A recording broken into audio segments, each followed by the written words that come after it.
Pues me tocó cerrar en este último sermón y Ismael introdujo el nacimiento de Jesús, todas las profecías que apuntaban hacia él. Nuestro hermano Poncho, el pastor Alfonso, predicó acerca de la vida y ministerio de Jesús, pero ahora yo quiero cerrar con la muerte y resurrección de Jesús. Como decía Alfonso, si yo tuviera un título para este pequeño sermón, yo le he puesto de la siguiente manera: el Salvador que otorga el perdón. Entonces vayan a sus Biblias y les invito a que las tengan abiertas en el final de los 4 evangelios. Hagan de cuenta que vamos a estar jugando más o menos, vamos a estar, por así decirlo, jugando un tipo de esgrima porque vamos a estar recorriendo varios pasajes. Y aquí es donde quiero que empecemos en Lucas capítulo 2. En el versículo 11 nosotros recordamos el propósito del nacimiento de Cristo Jesús. Dice así: cuando los ángeles anuncian a los pastores que velaban en esa noche que nace, que os ha nacido hoy en la ciudad de David un Salvador, que es Cristo el Señor.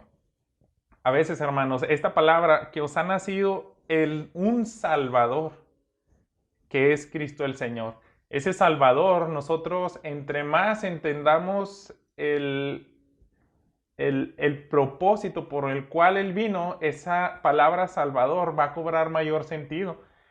Y nosotros, si damos la vuelta ahí en el capítulo 4, en el versículo 18, dice lo siguiente: el Espíritu del Señor está sobre mí. Esto es cuando Jesús inicia su ministerio. Y él leyó esta parte del libro de Isaías: por cuanto me ha ungido para dar buenas nuevas a los pobres, me ha enviado a sanar a los quebrantados de corazón, a pregonar libertad a los cautivos y vista a los ciegos, a poner en libertad a los oprimidos, a predicar el año agradable del Señor. Entonces, nuestro Señor Jesús se presenta de esa manera: yo soy el que viene a traer libertad a los oprimidos. En ese sentido es la palabra Salvador. Él quiere librarnos de nuestros pecados. Y Él, hermanos, habla aquí en esta palabra que Él da en el versículo 19, a predicar el año agradable del Señor. Hacía alusión a ese año de jubileo que acostumbraban celebrar los judíos, que en la ley de Moisés se les encomienda. Van a tener que perdonar las deudas si tienen algún esclavo y ya tiene muchos años. Cuando llegue ese año de jubileo, ahí es donde van a tener la libertad. Y ese es el Salvador que estamos celebrando hoy. Hemos hablado de su nacimiento, de su vida, y ahora vamos a hablar de su muerte y resurrección. Y yo quiero que veamos a lo largo de otras citas más 3 personas que experimentaron ese perdón de sus pecados, esa libertad de la esclavitud del pecado. Y vamos a empezar con una mujer que era endemoniada en el capítulo 8 de Lucas. Seguimos en Lucas, en el versículo 1 dice: aconteció después de que Jesús iba por todas las ciudades y aldeas predicando y anunciando el evangelio del reino de Dios, y los 12 con él, y algunas mujeres que habían sido sanadas de espíritus malos y de enfermedades, María, que se llamaba Magdalena, de la que habían salido 7 demonios, Juana, mujer de Chuza, intendencia de Herodes, y Susana, y otras muchas que le servían de sus bienes. Entonces aquí nos presenta un personaje, María Magdalena, que tenía 7 demonios y ella tenía un pasado terrible. Ella era esclavizada a su pecado.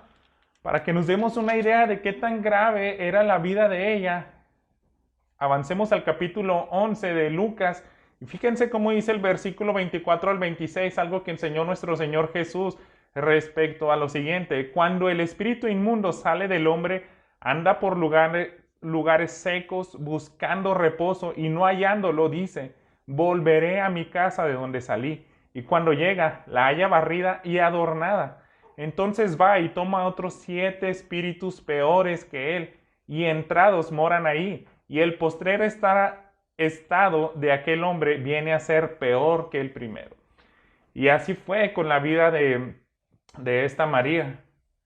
Ella en algún punto, yo creo que da una entrada al pecado a su vida de una manera particular, en la cual ella es poseída, pero no sabemos si en algún punto de su vida llega a pasar esta transición donde ahora son 7 demonios los cuales convierten su primer estado en algo peor.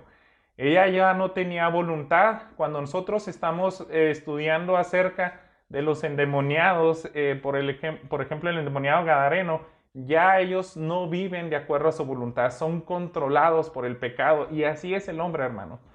Vemos la vida de María Magdalena, alguien que tuvo un pasado pecaminoso, se complicó todo y ella era esclava de Satanás, de su pecado.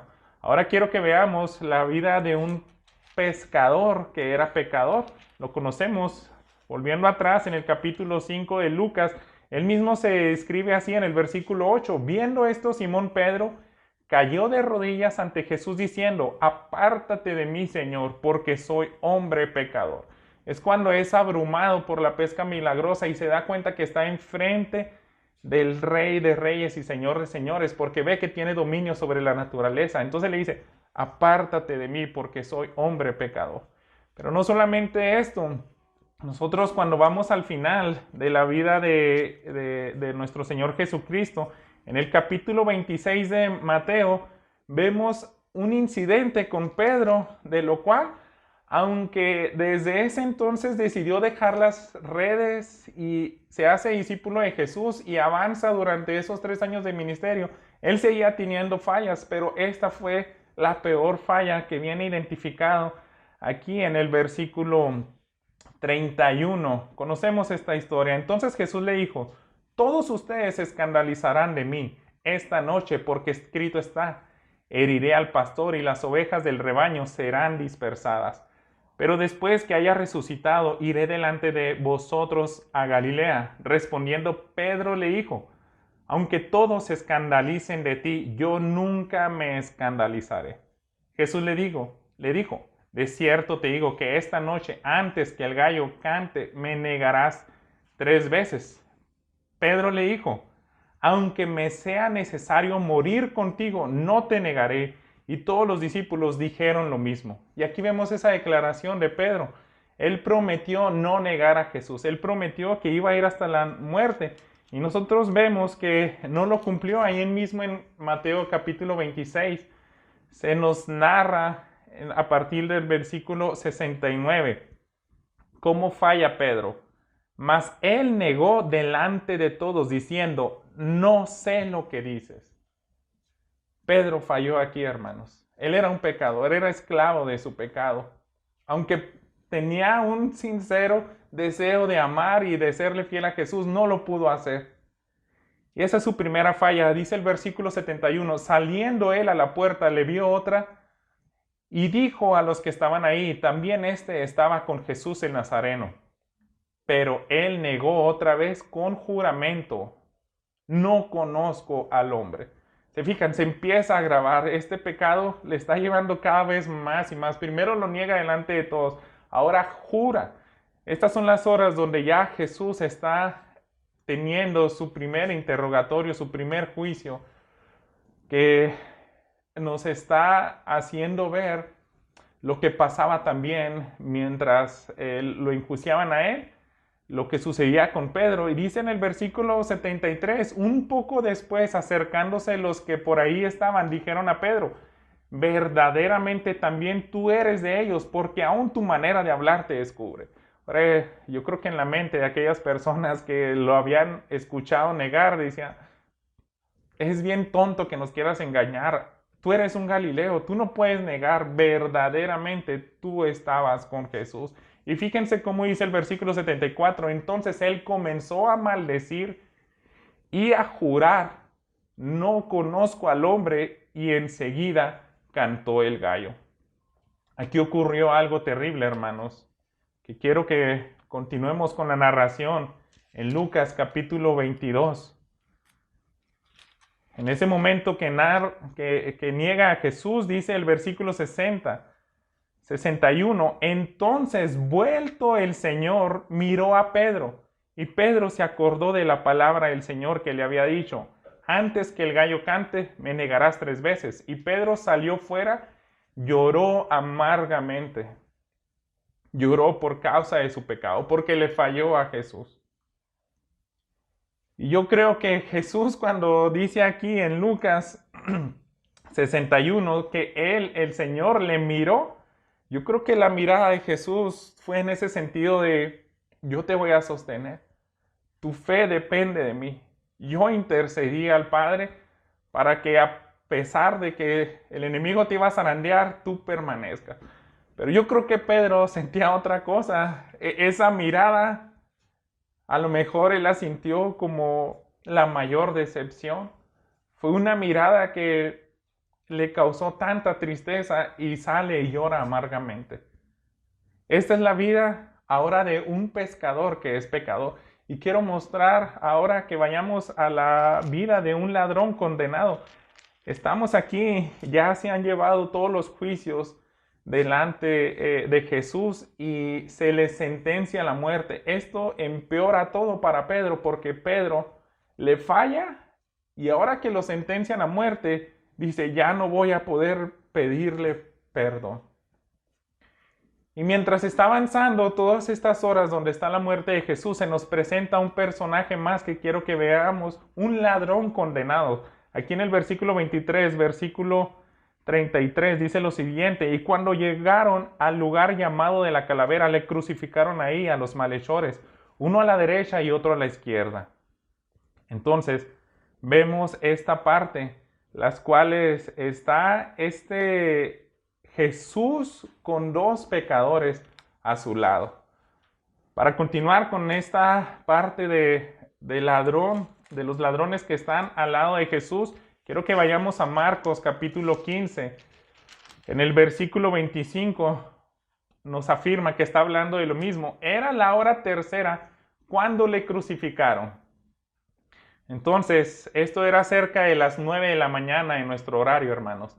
Pero fíjense lo que dice en Marcos 15:32. El Cristo, el Rey de Israel, descienda ahora de la cruz para que veamos y creamos. También los que estamos crucificados también los que estaban crucificados con él le injuriaban.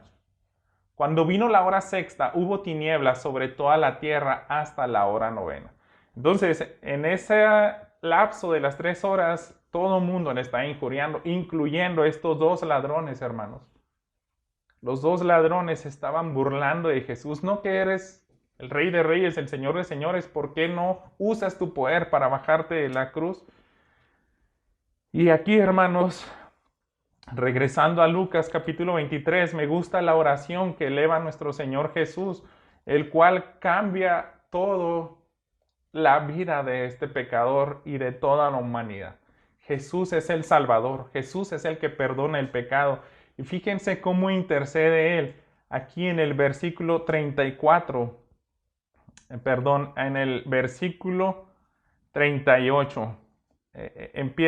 Voy a leer un poco desde el 35. El pueblo estaba mirando, aún los gobernantes se burlaban de Él diciendo: a otro salvó, sálvese a sí mismo. Si este es el Cristo, el escogido de Dios. Los soldados también le escarnecían, acercándose, presentándole vinagre y diciendo: si tú eres el Rey de los judíos, sálvate a ti mismo. Había también sobre él un título escrito en letras griegas, latinas y hebreas: este es el Rey de los judíos. Eso está pasando con la vida de Jesús. Y después vemos lo que ocurre aquí. Uno de los malhechores que estaban colgados le injuriaban diciendo: si tú eres el Cristo, sálvate a ti mismo y también a nosotros. Y esa actitud cambia, hermanos, por una oración que hace nuestro Señor Jesús aquí en el versículo 34. Jesús decía: Padre, perdónalos porque no saben lo que hacen. Esta oración, hermanos, recuerden, estaban los dos ladrones y los dos le injuriaban, pero Jesús es el que intercede y de alguna manera el Padre escucha las oraciones del Hijo y hace que produzca fe en nosotros. ¿Y cómo es que es en el lapso de las 3 horas uno de los ladrones cambia de parecer? Ahora nos está mostrando una distinta actitud aquí en el versículo 40. Respondiendo el otro, le reprendió diciendo: ¿ni aún temes tú a Dios estando en la misma condenación? Nosotros a la verdad justamente padecemos porque recibimos lo que merecieron nuestros pecados, mas éste ningún mal hizo. Y dijo a Jesús, acuérdate de mí cuando vengas en tu reino. Ahí fue ejercida una fe para perdón de pecados. De alguna manera, hermanos, dejó de injuriarle y él creyó en la inscripción que le pusieron a Jesús arriba. Este es el rey de los judíos. Si tú eres el rey del universo, vas a venir, vas a regir con vara de hierro y vas a ser el que traiga esperanza. Es todo lo que apuntan las profecías del Salvador. Entonces Jesús le dijo en el versículo 43, de cierto te digo que hoy estarás conmigo en el paraíso. Aquí estamos viendo, hermanos, la vida de estos tres personajes. Una mujer endemoniada, un pescador pecador, un ladrón condenado. Y cuando ocurre la muerte y la resurrección de Jesús, todo eso cambia. Aquí, permaneciendo en el capítulo 23 de Lucas, dice en los versículos 44 al 46, cuando era como la hora sexta, hubo tinieblas sobre la tierra hasta la hora novena, y el sol se oscureció, y el velo del templo se rasgó por la mitad. Entonces Jesús, clamando a gran voz, dijo, Padre, en tus manos encomiendo mi espíritu. Y habiendo dicho esto, expiró. Exactamente en ese mismo momento, hermanos, el velo se rasga de arriba abajo y eso significa que ya el sacrificio fue realizado. Ahora la sangre de Cristo Jesús puede limpiar los pecados de todos los que se acercan en fe a Él. Y el primero que hizo uso de esa fe fue el ladrón que estaba a su lado. En ese mismo momento estuvo recibiendo la promesa de que ya no iría a condenación. Ya no estaría separado de la gloria de Dios, ahora estaría junto con Jesús en el paraíso. Y la muerte y la resurrección, hermanos, de Jesús cambia la vida para toda la humanidad. Solamente para ver cómo cambió la vida de estos tres personajes, ahora quiero continuar con la esperanza para María Magdalena. Si vamos al Evangelio de Marcos, capítulo 15, se nos narra que ella fue la que recibió primero que nada pues estas primicias de ver a Jesús resucitado, pero ella también nos dice la palabra que presenció también la muerte de Jesús. Fíjense cómo dice los versículos 40 y 41, cuando muere Jesús, también había algunas mujeres mirando de lejos, entre las cuales estaban María Magdalena, María la madre de Jacobo el menor y de José y Salomé, a quienes cuando él estaba en Galilea le seguían y le servían. Entonces nos dice, esta mujer que le siguió desde Galilea estuvo hasta la muerte de Jesús. Estaba triste, yo creo no comprendía bien por qué había sucedido todo esto, pero ella se propone a ungir el cuerpo de Jesús después del día de reposo, lo que se nos relata en el versículo 16. Y aquí, hermanos, en el versículo 9 del capítulo 16 de Marcos dice, habiendo pues resucitado Jesús por la mañana, el primer día de la semana apareció primeramente a María Magdalena, de quien había echado 7 demonios. Y todo esto que ocurre con María Magdalena se nos narra en Juan, capítulo 20, los versículos 11. Quiero leer más bien desde el versículo 6. Capítulo 11. Pero María estaba fuera llorando junto al sepulcro, y mientras lloraba se inclinó para mirar dentro del sepulcro, y vio a 2 ángeles con vestiduras blancas que estaban sentados el uno a la cabecera y el otro a los pies donde el cuerpo de Jesús había sido puesto. Y le dijeron, mujer, ¿por qué lloras? Y le dijo, porque se han llevado a mi Señor y no sé dónde le han puesto. Cuando había dicho esto, se volvió y vio a Jesús que estaba ahí, mas no sabía que era Jesús. Jesús le dijo, mujer, ¿por qué lloras? ¿A quién buscas? Ella, pensando que era el hortelano, le dijo, Señor, si tú lo has llevado, dime dónde lo has puesto y yo lo llevaré. Y aquí, hermanos, quiera Dios que su Espíritu Santo nos ayude a vivir, a sentir, a experimentar lo que vivieron estos personajes. Y quiero que pongamos mucha atención en la reacción de María. Ella no sabía que Jesús era el que había resucitado y estaba hablando con ella. Le confundió con el hortelano, el que cuidaba el huerto. Y dice así, este versículo 16, y Jesús le dijo, María. Volviéndose ella le dijo, Raboní, que quiere decir maestro. Ella exclamó, ella le vio resucitado, porque todo su pasado ahora tenía sentido. Si Jesús no hubiera resucitado, hermanos, ella hubiera dicho, pues, tal vez esto del perdón de pecados no fue cierto. Tal vez mi pecado me va a seguir persiguiendo todo el resto de mi vida. Pero el hecho de que Jesús esté resucitado hace que haya esperanza, y esa esperanza se le comparte por Jesús mismo. En el versículo 17 le dijo, no me toques porque aún no he subido a mi Padre, mas ve a mis hermanos y diles, subo a mi Padre y a vuestro Padre, a mi Dios y a vuestro Dios. Qué bendición recibir estas palabras. Mi Dios es tu Dios ahora.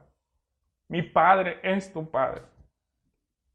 Porque ya he resucitado. He vencido a la muerte. Y si Jesús resucitó, significa que su sacrificio fue aceptado. Hay perdón de pecados, hay esperanza. Fue lo mejor que pudo haber escuchado María Magdalena. Ella estaba triste, estaba llorando, pero eso se torna a gozo y a esperanza. Por último, quiero que veamos cómo vivió la resurrección el apóstol Pedro.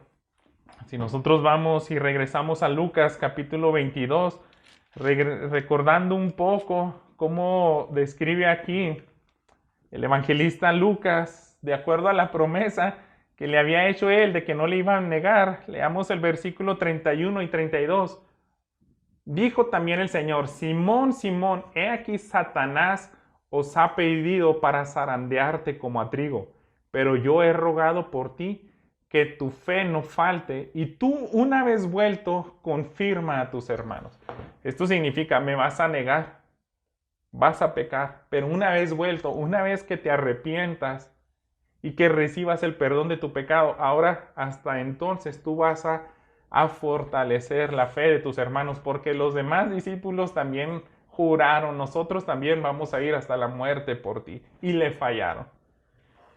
Y quiero, hermanos, que vayamos a Marcos. Me bendice mucho este detalle que se da cuando resucita, y lo encontramos aquí en el capítulo 16, el versículo 6 dice, mas él les dijo, no se asusten, buscas a Jesús Nazareno, el que fue crucificado, ha resucitado. Esta es la noticia del ángel que le decía a las mujeres, no está aquí, mirad el lugar en donde le pusieron, pero ir y decir a sus discípulos, y escuchen bien esto, y a Pedro, que él va delante de vosotros a Galilea, ahí le veréis como os dijo. Esto me bendice mucho, hermanos, porque Pedro era el que más necesitaba saber que Jesús había resucitado. Él había fallado, él no había tenido tiempo para pedirle perdón, pero ahora el ángel les dice, primero que nada díganle a Pedro que hay esperanza. Jesús resucitó. Quiero que vayamos ahora a Juan 21, aquí donde se nos narra todo este último incidente con el apóstol Pedro que vamos a ver. En el versículo 14 dice lo siguiente, esta era ya la tercera vez que Jesús se manifestaba a sus discípulos después de haber resucitado de los muertos. Óiganme, ya se había aparecido 2 veces a Pedro, con esta era la tercera, pero aún no había restaurado a Pedro. Aún no había prestado la oportunidad de que él le pidiera perdón. Y aquí se nos narra, y lo vemos en este mismo capítulo 23, capítulo 21, perdón, de Juan, en el versículo 6 y 7. Ellos estaban pescando, él les dijo, Jesús, echen la red a la derecha de la barca y hallarán. Entonces le echaron y ya no la podían sacar por la gran cantidad de peces. Ellos estaban en un día común pescando y ocurre este milagro. Entonces aquel discípulo a quien Jesús amaba, dijo a Pedro: es el Señor. Simón Pedro, cuando oyó que era el Señor, se ciñó la ropa porque se había despojado de ella y se echó al mar. Él dijo: yo voy a ir directo con mi Señor Jesús. Él actuó completamente diferente a los demás apóstoles. Sale, va nadando y llega primero, y los otros discípulos vinieron con la barca arrastrando la red de los peces, pues no distaba de tierra, sino como 200 codos. Y continúa la narrativa y Jesús ya les tiene preparado un alimento. Le dice: siéntense a comer. Y cuando acaban de comer, vemos la restauración de Pedro. Versículo 15. Cuando hubieron comido, Jesús dijo a Simón Pedro: Simón, hijo de Jonás, ¿me amas más que a estos? Le respondió: sí, Señor, tú sabes que te amo. Él le dijo: apacienta mis corderos. Recuerden, le nega 3 veces Pedro a Jesús, y ahora Jesús le da la oportunidad y le insiste 3 veces en lo siguiente. El versículo 16, volvió a decirle la segunda vez: Simón, hijo de Jonás, ¿me amas? Pedro le respondió: sí, Señor, tú sabes que te amo. Le dijo: pastorea mis ovejas. Sigue avanzando la restauración de Pedro. Y el versículo 17, le dijo la tercera vez: Simón, hijo de Jonás, ¿me amas? Pedro se entristeció de que le dijeran la tercera vez: ¿me amas? Y le respondió: Señor, tú lo sabes todo. Tú sabes que te amo. Jesús le dijo: apacienta mis ovejas. Y aquí, hermanos, su tristeza también, yo creo que cambia en esperanza, y al fin puede descansar de su pecado. Aquella falla que tuvo al negarle y que llora amargamente queda en el pasado. ¿Por qué? Porque Jesús resucita, y Jesús es el que derramó su sangre para perdonar todos nuestros pecados. Quiero que pensemos en esta analogía. María Magdalena y también el hombre, el ladrón que estaba al lado en la cruz con Jesús, representan a todos aquellos que aún no han venido a los pies de Cristo Jesús y que tienen un pasado terrible. Su pecado los agobia.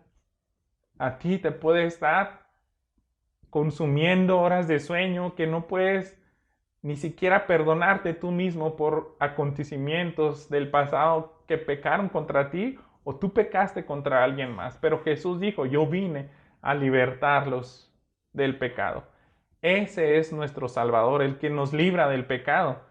Y Pedro, hermanos, también consideremos que es aquel que represente aquellos que ya somos creyentes, seguimos fallando delante de Dios y aún tenemos que venir y pedirle perdón a Él. Termino, ahora sí, último versículo. En Lucas 24, me gusta cómo viene aquí la gran comisión, los versículos 46 al 48. Y les dijo: así está escrito y así fue necesario que el Cristo padeciese y resucitase de los muertos al tercer día. Escuchen bien: y que se predique en su nombre el arrepentimiento y el perdón de pecados en todas las naciones, comenzando desde Jerusalén. Y vosotros sois testigos de estas cosas. Nosotros ya hemos recibido ese perdón, hermanos, pero se nos manda a que lo debemos de predicar a todas las naciones. Y este es el mensaje que estamos celebrando hoy. Vino un Salvador. Es nuestro Señor Jesús, que vivió para mostrarnos la manera en la cual debemos de ejercer fe en Él y de vivir honrándole a Él. Pero también vimos su muerte y resurrección, en la cual realmente se consuma el perdón de nuestros pecados, y es lo que se nos encomienda: predicar el arrepentimiento y el perdón de pecado. Quiero que oremos y después concluyamos con un canto. Señor bendito, gracias por tu palabra, gracias porque solamente tú eres el que se lleva todo el honor, todo el crédito. Y gracias, Padre, porque aunque nuestro pecado es terrible, nuestro pecado nos condena por una eternidad, aún así nos amaste, Señor. No lo merecíamos, Padre.